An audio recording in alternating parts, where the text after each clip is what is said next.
Kaya mga kabokal, so nandito kami sa Grace Hospital. Pina-check up ko si mother, yung kanyang mata. Kasi sumasakit. Turns out na glaucoma mga kabokal. Kasi yung isang mata niya, tama mata ba?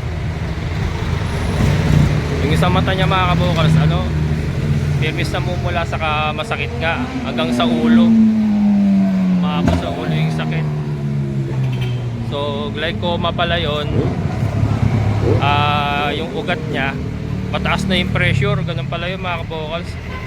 Mataas na yung pressure. So niresetahan siya ng ng gamot pampataas saka oral para mapababa yung pressure na yun. Yan. So kami pabalik na. Mga kabokals, Grace Hospital dito sa San Jose del Monte, Bulacan.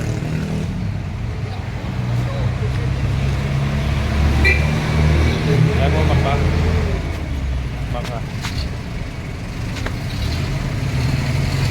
kakain ka? Gusto mo kumain? McDonald's? Ay katabi kasi ng Grace Hospital McDonald's. Kakain daw siya sa McDonald's mga kabokal. Ayan. Tapos pa yun mga kabokal, ang goal is mapababa yung pressure ng mata. Tapos babalik kami sa glaucoma specialist pa. Sa glaucoma specialist. And then yung kanyang blood sugar, kailangan din natin mapacheck ulit. Pero ang ngayon, ang procedure na ginawa sa kanya ngayon, yun nga, niresetahan siya ng pampababa ng pressure. Kasi yung mga ugat, ganun pala yun. Ay, hindi yata tayo dito Tawid tayo.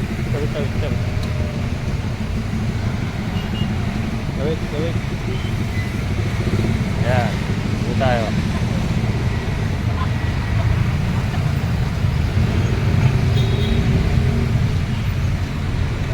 Ayan. Nandito kami sa Jollibee mga kabokals. Pag may merienda daw siya.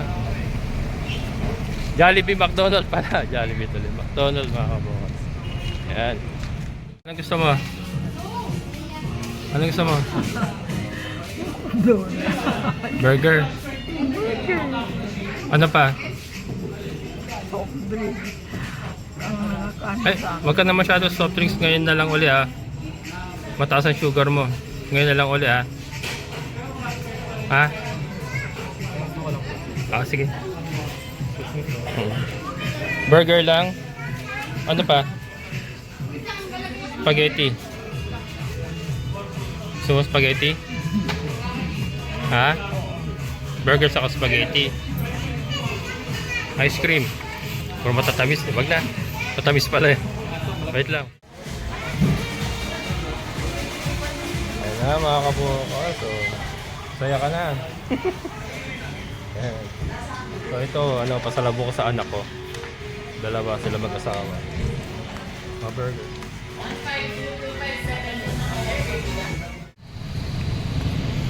Kaya mga kabukal, kakain na siya. So ipasalubong tayo sa anak ko. Tayo.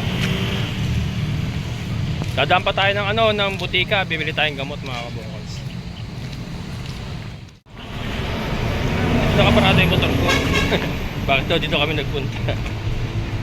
Ito kasi yung parking ng Grace Hospital mga kabukal. Sa likod tayo.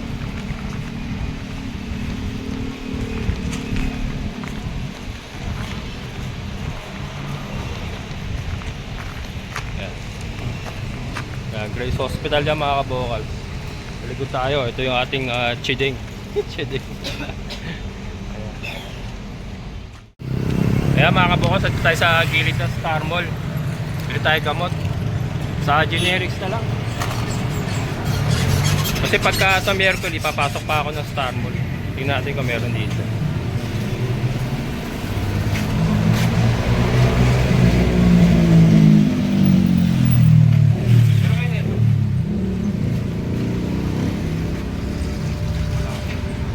Wala kayo. Sige. Ayan, negative. Mercury talaga. Papasok na Star Mall. Ayan mga kaboks. Dito ka lang Dahil mo ako dyan ha. Papasok ako, punta ako sa Mercury ha. Wag kang bababa, baka matumba ka ha. Ha? Ayan mga kabukas, medyo matigas kasi ulo na ito. Pag sinabi mo huwag gawin, minsan ginagawa. Ma, wag kang bababa ha. Diyan ka lang ha. Ayan. Pasok ako Star Mall. Negative yung gamot sa ano, generics. Kailangan sa ano, sa Mercury Drug tayo. Sama na ito mga kabukas. Mga patakang ulan, ang ambon. Pero may araw naman. Sana wag umulan. Pagka umulan, yari. Hindi ko pa naman dala yung mga panabing kong plastic. Pero dala ko yung payong ni mother. Papayong na lang siya pag yan. Papasok tayo ng Star Mall. Matagal-tagal na rin ako din nakapasok ng Star Mall. Lumalaki yun. Lumalakas yung ano. Hindi naman mababasa yun kasi nakasilong sa ilalim ng lupa yung motor. Ay, sa ilalim ng puno yung motor. Tapos may bubong naman tayo. Yan. Nasa loob tayo ng Star Mall mga kabokals. Ito nyo ba yan? Mga wind turbines. Wind turbines. Electric pa niya, malaki. Yan. Wala na yan Diyan tayo nagpapadalidad LBC. Lumipat siguro. Diyan tayo nagpapadala dati ng Madre de Agua Cuttings. LBC. So na kaya sila lumipat. Ayan, so may sounds. So mamaya na lang ulit mga kabokals. Ayan. Ayan mga kabokals, pabalik na tayo. Nakabili na tayo ng gamot ni mother. Ang mahal pala. 2,000 mahigit. Lastik na yan. Ganun talaga, okay lang yan. Pagka sa mata talaga, medyo talaga mataas talaga. Pricey talaga pag sa mata ang problema. Yun, buti na lang hindi tumuloy yung ulan. Maaraw pa rin mga kabokals. Mahirap kasi pag umulan, kasama ko si mother. Ay, umulan. Ay, lastik na yan. Akala ko hindi umulan kasi umaaraw. Maaraw todas. Akala ko hindi umulan kasi maaraw. May araw Ayan lastik yan. Teka, punta ko man si mother doon, baka nababasa. Ano tayo? Susugod na. Ayan na. Basa na naman si Kalbo. Ayan. Although hindi naman siya ganun kalakas, kaya lang sa katagalan, katulad niyan, basa na ako.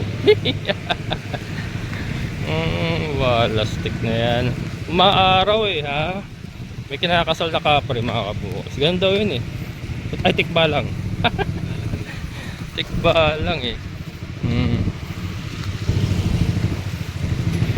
Ayun. Okay naman siya. Okay naman siya. Ayan. Basa ka? Hindi ka naman. Ayan. May puno kasi. Ako ang basa. Ako ang basa. Ayan. Ako ang basa. Siya hindi basa. Mahal ng gamot mo. Ano mo to iinumin mo Pa. Tuturuan ko yung anak ko kung paano kasi yung tabletas, meron siyang may binigay sa kanyang tabletas na ito mga kabokals. Tabletas, good for to? Lama to? 15 pieces 3 times a day. Hindi ko makita, may glaucoma na rin ako. Malabo na rin mata ko. Basta ito yung gamot pampa isa pressure nga para bumaba yung pressure ng mga ugat niya sa mata. 3 times a day, 15 pieces. Ito kailangan to may kasabay na ano, saging ha, araw-araw kasi ito mga kabokals, nakapagpapabagsak ng potassium.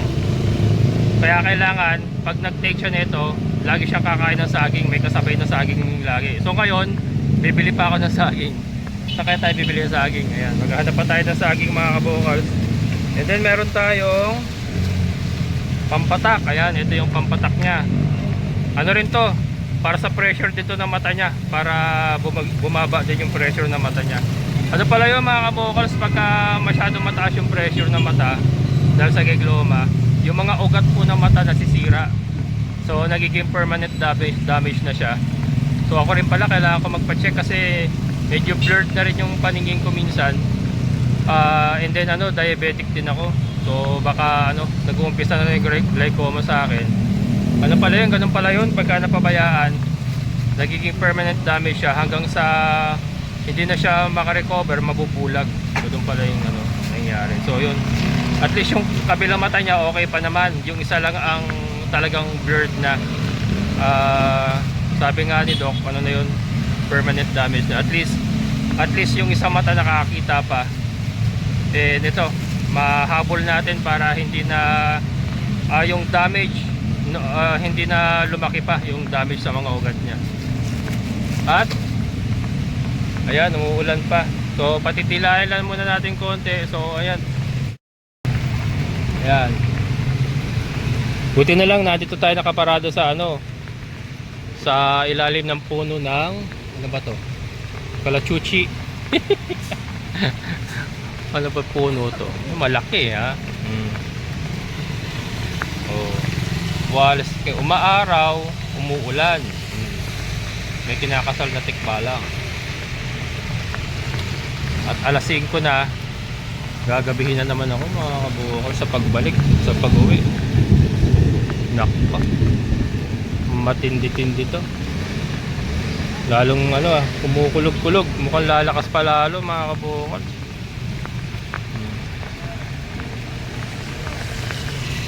Ayan o, pure gold. Hindi ko na ipinasok sa loob. Meron silang parking sa loob. Kaya lang kasi aakyat pa. Tapos malayo yung lalakarin ko papuntang Mercury. So dito ko na lang ipinarado sa labas kasi andyan lang yung Mercury oh. Andyan lang sa baba eh. Kaya malapit. Pumasok lang tayo sa entrance. Tapos bumaba tayo ron. Malapit-lapit. Kaya lang kaya na umulan. Anong oras kaya ako makakauwi na ito? Pero okay lang, at least ano, natapos yung check-up. Napa-check up. Ha? Ha? Sino? Pag natapos na to, ipapaschedule pa natin sa ano, specialista na sa glaucoma. Pero kailangan yung blood sugar mo ano din, ma-check din. Baka mataas yung ano. Kaya wag ka na muna magso-soft drinks ha. Kasi araw-araw nagso-soft drinks ng mga kabokals. Matigas ang ulo nito eh. Araw-araw kasi binibigyan ko siya ng pera niya. Pambili nga niya ng merienda. Yun nga lang, yung merienda niya may kasama lagi yung soft drinks. Kaya ayun. Kaya nakakaawa naman, di mo bibigyan ng pera. Nangungutang sa tindahan. Nangungutang mga kabokals eh. So wala rin akong choice eh. Magugulat ako kasi isigil na ako tindahan eh. May mga utang pala ron eh. Wala rin. Kailangan mo rin bigyan talaga at nagmumukhang kawawa. Pagka hindi mo binigyan ng utang so nagmumukhang kawawa. Ganun. Yun nga, soft drinks ang soft drinks ang problema. Kaya tumaas yung sugar nito eh. Hindi naman natin babantayan. Kailangan natin maghanap buhay nga. Maghahanap buhay tayo sa San Rafael, sa ating munting alagaan. So, yung anak ko naman hindi rin makatutok. At may trabaho rin. At yung ulan parang matagal. Basa kasi kami pagka lumarga ako mga kabukals eh.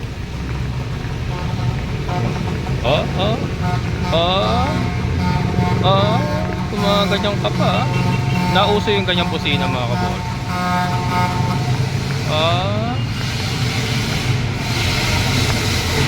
Patukarta na ito. Mga pato. Doon yata sa ano yan ah. Tinatambakan na doon sa atin. Ang layo ng pinanggaling. Malakas ah. Ha? Alin? Hindi pa. Nag-umpisa pa nga lang eh. Yo? Oo, nakailan na. Alam niya mga kabokals. Nanonood ng vlog ko ito eh. Pinapanood ng anak ko yung mga vlog natin. Kaya alam niya yung nabalaho yung pick up ni Sir Art. Alam niya yung tinatambakan doon sa harap. Ayan. Ayun, medyo ano na. Konti na lang. May araw eh oh. May araw mga kabukals eh.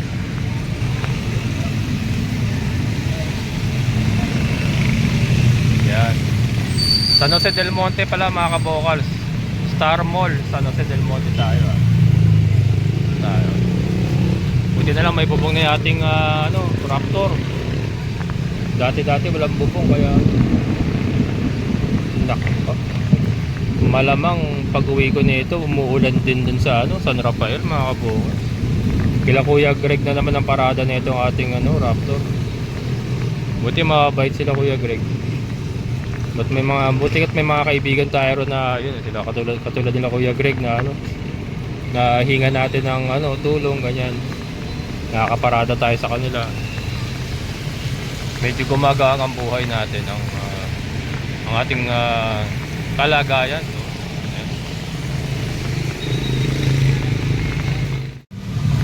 Kaya mga kabukals mukhang walang balak tumigil yung ulan.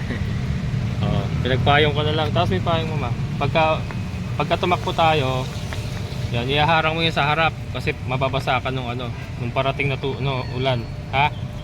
Ayan, yan ako magkakapote na lang mga kabukals. Tara, let's go! Yan mga kabukals, nandito na lang kami, malapit. Ayan, dyan na kami Villa Annapolis. So, bili tayo saging.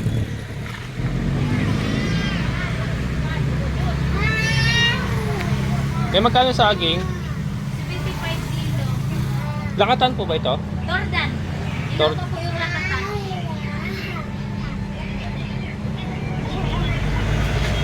Ito.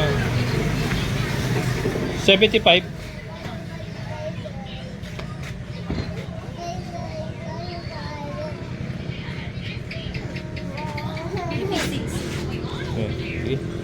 Okay.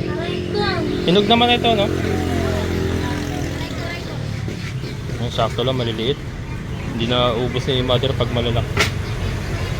Pero may lakatan din kayo? Meron. Pinapainog pa. Yun. Lakatan yun? Hilaw pa nga.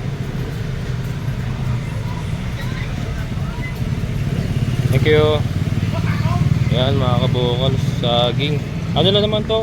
5 days. Kasi kailangan lang sabayan ng saging yung yung gamot nga at baka bumagsak yung potassium. Hawakan mo. Yan, tara. Nandito tayo sa loob ng subdivision mga kabukals. Walang ulan, no? Walang kaulan-ulan. Loko yun, May kinakasalan talagang tikba lang. Te, magkano yung lakatan mo, te? 110. Dagdag ako yung saging ni mother. Mga kabukals. Lakatan. Mahal talaga ng lakatan. 110. Parang ito. Ito medyo maganda naman. Kuya, pwedeng kalhatiin to? Hati lang dito. Hindi, mga lang kuya, mga kalahating kilo. O kaya kahit halagang 100. Hinog na ba yan? Hinog na, no?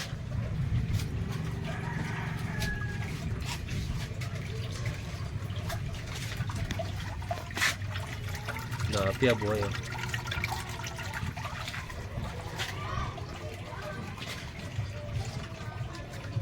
Mahal talaga ng lakatan, no? Ayan, mga kabukals, lakatan. May tordan siya, may lakatan din para uy, sili. Ito yan. Tapos mabili sili. Laki ng sili, Magkano sili, te? 3.5. O, din. 10 piso. Doon kasi pahirapan ng ano.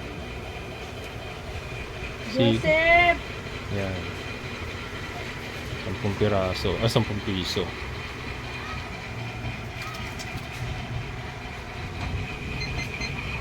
$113. Sige kuya, sa akin itong silo. 113 plus 10, 123. Joseph, yung bata lumabas!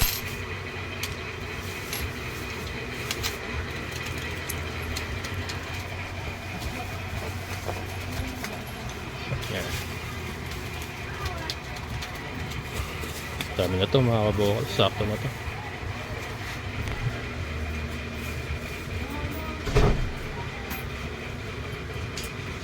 Thank you. Ginabi na ako. Talagang gabi na ako makakabalik. Kakainin mo lahat yan ha. Baka bumagsak ang potassium mo ha. Kakainin na nga isa. Ayan. Hatid ko na at makauwi na. Ayan na mga kabukals. Nakarating din kami. At gabi na. Pasado 6:00 na. Nunintay ko lang anak ko, tinawag ko kasi bibigyan ko ng instruction tungkol sa pag-inom niya ng gamot. Ito yung mga saging niya. Tuulam ko to, bigyan ng anak ko. Adobong manok. Time check, ayan o. Nasa 6 pasado na. So, kailangan kasi may bilin nito kung paano sistema. Ayan mga kabukal, so balik na tayo. Nabigyan ko ng instruction yung mga anak ko. Sila nang bahala sa lola nila. Ano ma? Soft drinks, huwag na masyadong soft drinks ha? Sige. Ayan, gabi na. So yan mga kabukals, doon tayo magtutuloy sa ating munting alagaan. Bahala na kayo ha? Bye-bye. Ayan. Time check mga kabukals, 7:30. Nasa DRT na tayo, malapit na. Nasa DRT na tayo, ayan. So inabot lang ako ng malakas na ulan. Sobrang lakas. So, nagpaano muna tayo, nagpatila muna tayo ng konti. Ayan. Ang lakas. So ayan mga kabukals, yan po ang aking may babahagi sa inyo for today. At least naipa-check up ko si mother. At yun, na-prevent natin or mapiprevent natin yung paglala ng glaucoma niya. Pero first step pa lang yan kasi kailangan pa natin siyang dalhin sa glaucoma specialist para makita natin kung ano talaga or malaman natin kung ano talaga ang procedure na kailangan. Pero at least ngayon ay may ibsan yung sakit kasi sumasakit nga. At yung kasi kaya mga ugat niya is halos na pumuputok na sa pressure. Kaya sumasakit yung kanyang ulo, yung kanyang mata. Pero at least ay naresitahan na siya ng gamot. And pag nag-subside na yung sakit, ayun, dadali naman natin siya, ibabalik naman natin siya sa glaucoma specialist. Ayan, so ito mga kabukals, dito lang muna tayo magtatapos. So ito, pag uwi ko nga, magpapakain pa ako ng ating mga baboy saka manok. Ayan, hindi po pwedeng sumala yan, lalo na yung mga baboy kasi mga buntis yan. Kaya hindi sila po pwedeng hindi pakainin pag uwi ko. Pinapatila ko lang konti para kasi nababasa ako ng sobra. So yan, so maraming salamat sa inyong pagsama. Amazing na buhay. Bye bye.